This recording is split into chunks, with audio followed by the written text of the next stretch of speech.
having pot shots from too far out. And this is with the ball now. I don't think I've seen Azpilicueta or Ashley Cole take a throw in and not throw it down the line yesterday. Normally what would happen here at top side, you'd see Ivanovic come here to try and receive the ball. We look at Mikel, he's not even offering for the ball. You just run around a touch. You see Azpilicueta there, it's going down the line. He's telling people, get away from me, I don't want to throw it into feet. The only one who is on is Frank Lampard, and normally he would want to receive the ball there. Now, the thinking in that, I think, is there's no way Jose Mourinho was going to risk a ball into midfield and get counter-attacked. That's what I'm talking about, keeping Suarez out the box, making it difficult for him, and stop the counter-attack. If you play long on a throw-in, you've always got your players behind the ball. Azpilicueta throws it down the line, bar's there, and if you just stop it, you've always got your back four intact. You've got your two hold midfield players who never moved, and also Lampard behind the ball now.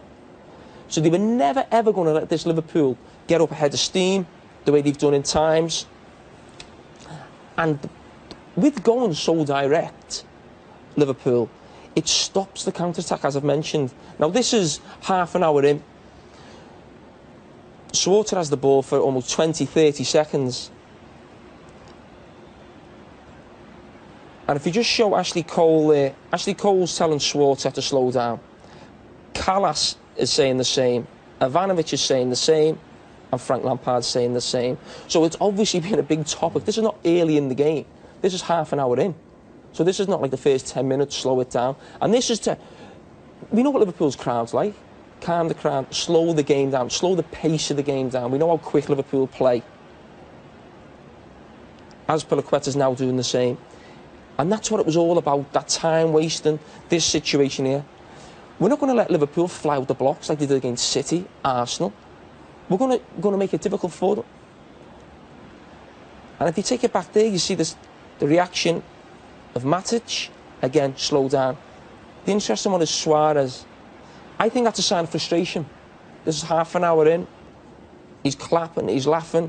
Well, don't clap and laugh. Go and close the keeper down and stop him having the ball for so long. And Schwarzer smashes it along, and again, as I'm saying, you can't be counter-attacked when you play direct football. You have your back four still in place, your two midfielders, and this behind the ball. And that's why Liverpool never got up ahead of steam in that first half. And if we look at Schwarzer, that's his passes in the game. 30 kicks. How often do you see top teams throwing the ball out, the centre-backs dropping wide? Only once that happened there in that, and you see how direct he was. Balls up to bar, and it's play it long, get on the second ball, and that's why Liverpool found it so difficult. And the thing Liverpool complain about is how long Schwarzer took, 20 seconds on the ball, taking his time.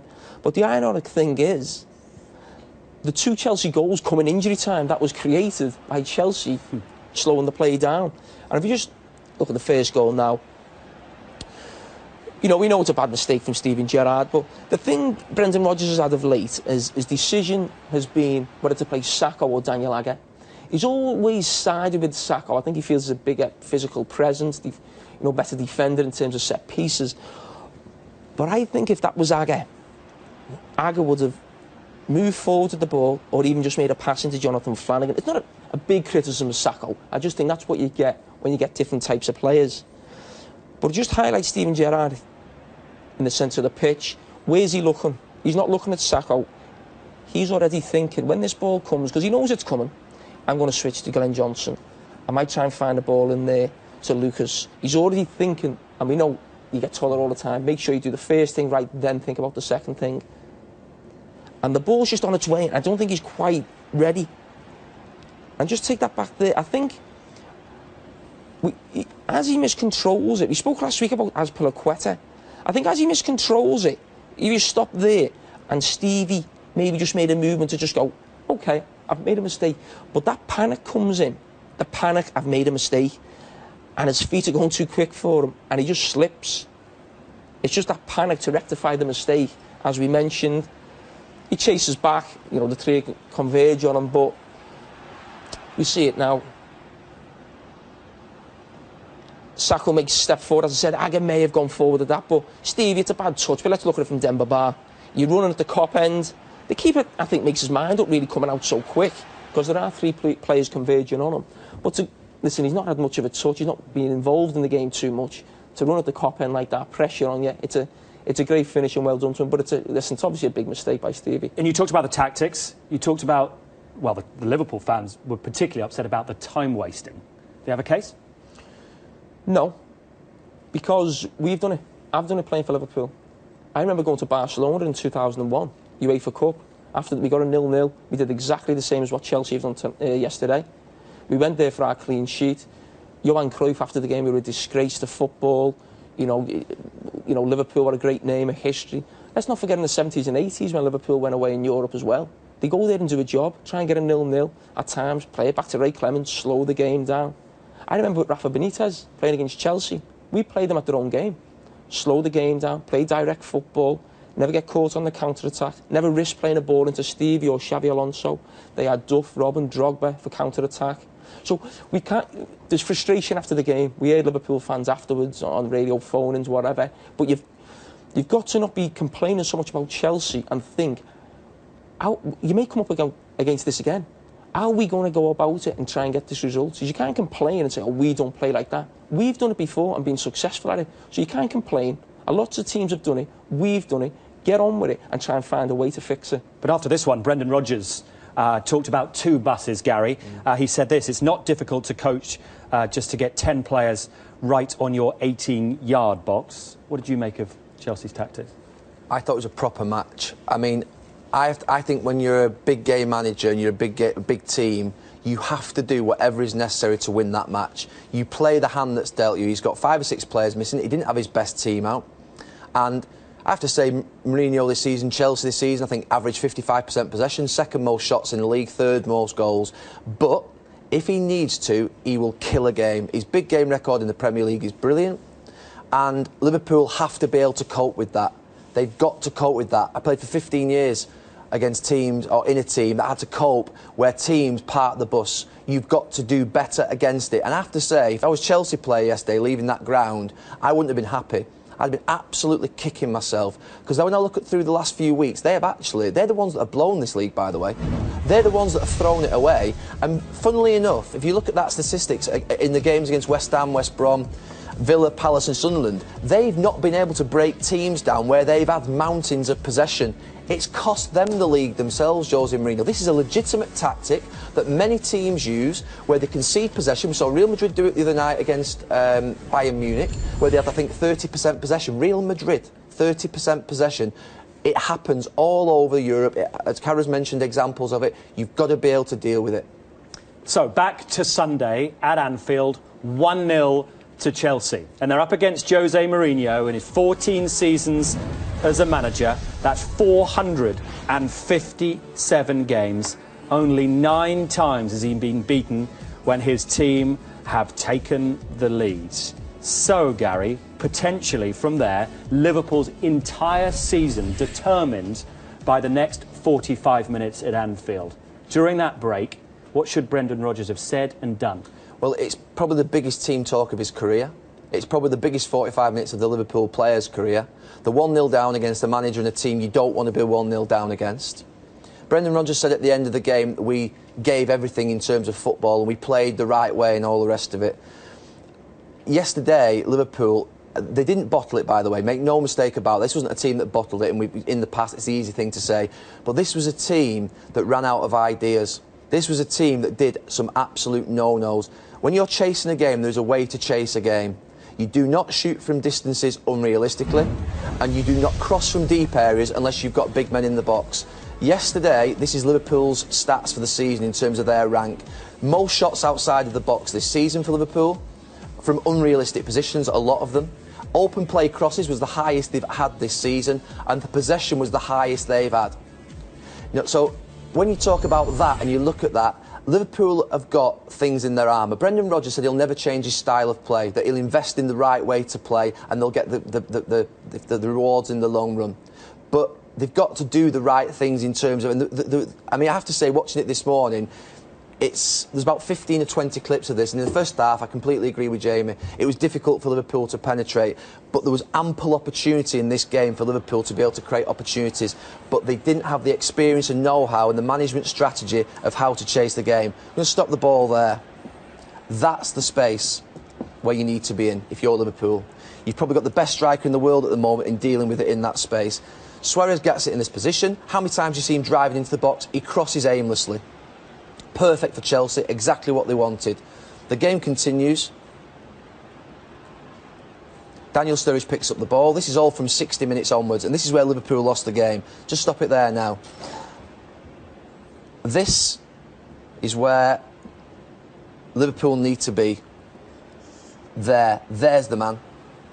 There's the man you need to serve and feed. You've got to work it into his feet, into that box, as many times as possible. They started to get desperate. They started to force it. They started to do the absolute no-nos of what you do. And Joe Allen picks it up again here.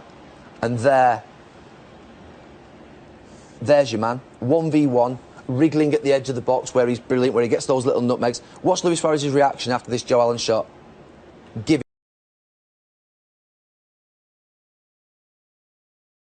it to me. Give it to me. They did that so many times, Liverpool, in the match. They got this wrong the second half. They should have expected that during the season, during this run-in, they were going to have to deal with being 1-0 down, and this was a team that they should have expected, or they should have known and did know, I suspect, what they were going to do. It comes into Raheem Sterling here. Just move it forward a touch. There. Positional discipline. That's your space. Daniel Sturridge. There's your man. And what you're doing is you're playing it outside the line of this midfield wall. You're playing it outside of the line of it, and then you're feeding back through outside of the line of it. And that's the only tactic you can use when you're playing against a packed defence. You cannot do what Liverpool did. And if you look at Raheem Sterling here, he forces it. It happened, honestly. I mean, I'm not a Liverpool fan by any stretch of the imagination, but watching this morning, really? There's 15 or 20 clips of this where it's absolutely, if you like, and this is the one time in the second half they got Luis Suarez in. They create pressure. You've got to sustain attacks. Now, here we go. He's in business. He's in business. This is Luis Suarez. There.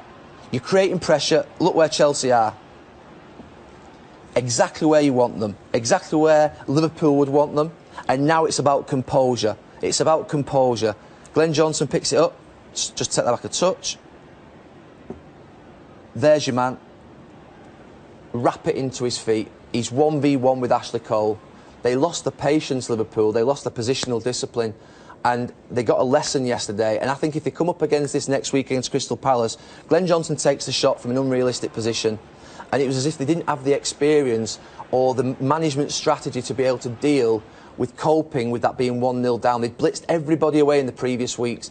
I just wonder whether Brendan Rodgers had told them to play and probe at half-time. You've got to play probing football, push it into those spaces. And I've seen it in commentary, and more than anything this morning, there was 15 or 20 examples of this where they could have really fed it into good areas. You talk about patience there, and on commentary, I was interested when the board went up for added time at the end.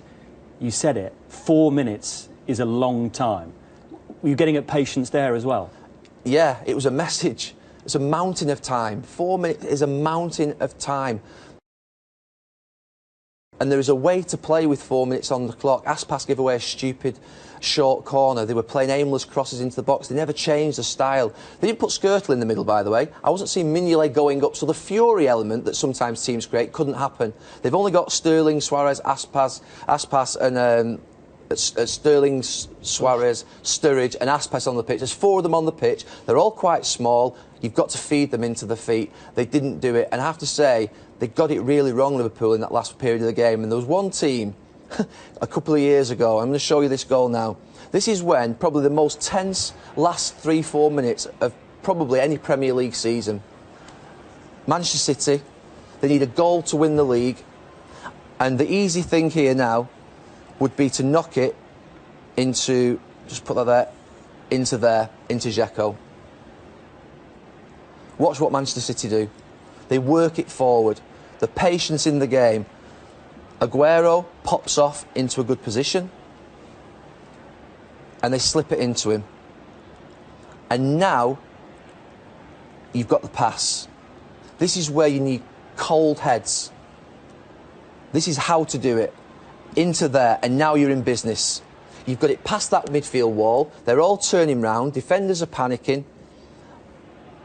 And this is where yesterday Liverpool should have been getting Luis Suarez all the way through that second half with that possession that they had. And like I say, City do it there absolutely perfectly and show how to play. And I think Liverpool will learn a lot from what happened in the last 25 minutes of that game yesterday. And Jamie, moving forward, how difficult is it going to be for the captain after what happened, the error you showed, and the team to pick themselves up? A word for Liverpool has always been momentum these last few months, and it's just been stopped. Now, if I was Liverpool, I was Brendan Rodgers, was Steven Gerrard, the first thing I'd be doing is organising a night out, a meal, a day at the races. Not so much to celebrate what they've done in terms of the results that they've had, but they've been on a great run. You can't be too downhearted about, one defeat in 12 games. OK, it's a bad blow in terms of the title. Get together, let's get everyone lifted again together, get out, get the wives, a meal, as I said, the races, and then go again for the Crystal Palace game.